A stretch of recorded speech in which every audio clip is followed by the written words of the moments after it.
ខ្ញុំអាចនិយាយបានថាខ្ញុំជាអ្នកដែលគ្រប់គ្រងជាតិនិយមតាំងពីអត់ទាន់មានបញ្ហាឬតាំងពីយើងចាប់ផ្ដើមដំណើរការពីថ្ងៃដំបូងមកគឺយើងបានសម្រេចចិត្តថា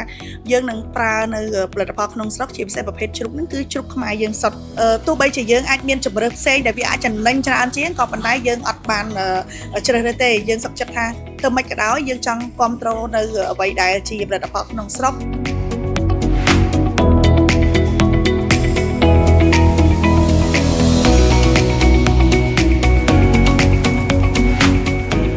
បើយើងនិយាយពីជ្រូកកណ្ដុរអាំងដែលយើងយកមកអាំងរាល់ថ្ងៃនៅផ្ទះបាយ206គឺជាជ្រូកខ្មែរដែលមានប្រភពពីខាងខេត្តរតនគិរី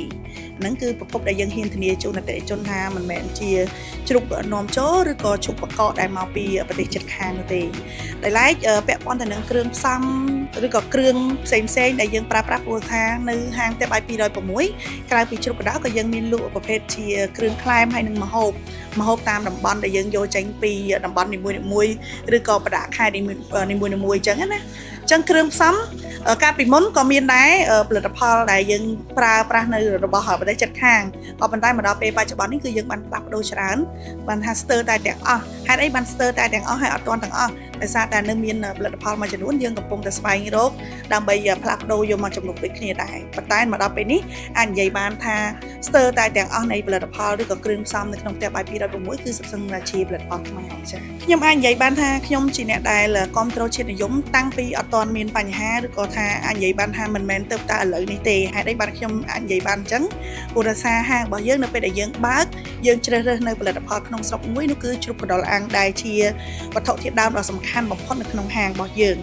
ចាយើងអាចជ្រើសរើសនៅប្រភេទជ្រូកពីប្រទេសជិតខាងដែលមានតម្លៃទាបជាងឬក៏ជ្រូកបកកដែលមានតម្លៃធូរហើយចំណេញច្រើនក៏ប៉ុន្តែយើងអត់ជ្រើសរើសទេមកដល់ម៉ោងនេះបានន័យថាតាំងពីយើងចាប់ផ្ដើមដំណើរការពីថ្ងៃដំបូងមកថ្ងៃទី1ឬក៏ថាមុននឹងចាប់ផ្ដើមដែលយើងបានពិភាក្សាគ្នាហ្នឹងគឺយើងបានសម្រេចចិត្តថាយើងនឹងប្រើនៅប្រាស់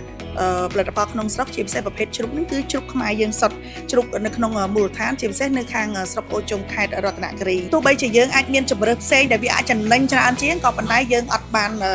ជ្រើសរើសទេយើងសុខចិត្តថាទៅមិនក៏ដោយយើងចង់គ្រប់គ្រងនៅអ្វីដែលជាផលិតផលក្នុងស្រុកចិញ្ចឹមដោយបងប្អូនជនជាតិដើមភាគតិចដែលគាត់នៅតំបន់ដាច់ស្រយាលគាត់ពិបាកនៅក្នុងការស្វែងរកចំណូលអញ្ចឹងគាត់អាចរកចំណូលបានតាមរយៈការចិញ្ចឹមជ្រូកជាលក្ខណៈគ្រួសាររបស់គាត់ហ្នឹងហើយយើងទៅទិញយកមកយើងយកមកលក់នៅរាជធានីភ្នំពេញនេះចាតែបាយ206អត់មានអីច្រើនទេក្រៅតែពីសន្យាមួយអតិថិជនថានឹងលក់តែផលិតផលណាដែលល្អផលិតផលដែលមានគុណភាពជាពិសេសមិនថាម្ហូបគឺសិតសឹងតែយើងយកចេញពីសហគមន៍យើងផ្ទាល់យើងអត់ប្រើប្រាស់របស់នាំចូលឬក៏របស់ដែលយកមកពីខាងក្រៅទេហើយរឿងមួយទៀតដែលអតិថិជនគាត់អាចនេះបានទុកចិត្តបានហ្នឹងគឺទំនុកចិត្តតាមរយៈភាពស្មោះត្រង់ដែលហាងផ្ទះបាយ206ផ្ដល់ជូនអតិថិជនមិនថាទាំងជ្រូកកណ្ដុរអាំងឬក៏វត្ថុធាតុដើមនៅក្នុងហាងទេហើយក្រៅពីនេះដែរនៅថ្ងៃអនាគតសង្ឃឹមថានឹងមានផលិតផលជាច្រើនផ្សេងទៀតនឹងអាចមានលក់នៅក្នុងផ្ទះបាយ206មិនថាជាផលិតផលជាប្រភេទម្ហូបឬក៏គ្រឿងញ៉ាំផ្សេងទេបានន័យថាយើងចង់ឲ្យថាផ្ទះបាយ206ហ្នឹងគឺជាកន្លែងមួយដែលប្រមូលផ្ដុំទៅដោយអាហារសហគមន៍អាហារតាមតំបន់ដាច់ស្រយាលផ្សេងធ្វើម៉េចឲ្យគាត់ពេលដែលគាត់ចូលមកដល់ហាងហ្នឹងគាត់អាចញ៉ាំបានរសជាតិនៅពីបណ្ដាខេត្តផ្សេងហើយជាពិសេសគាត់អាចទុកចិត្តបានថាផលិតផលទាំងអស់ហ្នឹងសិតតែល្អអត់មានត្រូវព្រួយបារម្ភពីបញ្ហាសុវត្ថិភាពឬក៏ការនាំចូលមកពីខាងក្រៅនោះទេចាជាចុងក្រោយសូមអរគុណដល់អតិថិជនទាំងអស់ដែលគ្រប់គ្រងផ្ទះបាយ206ហើយចង់ជម្រាបដែរថា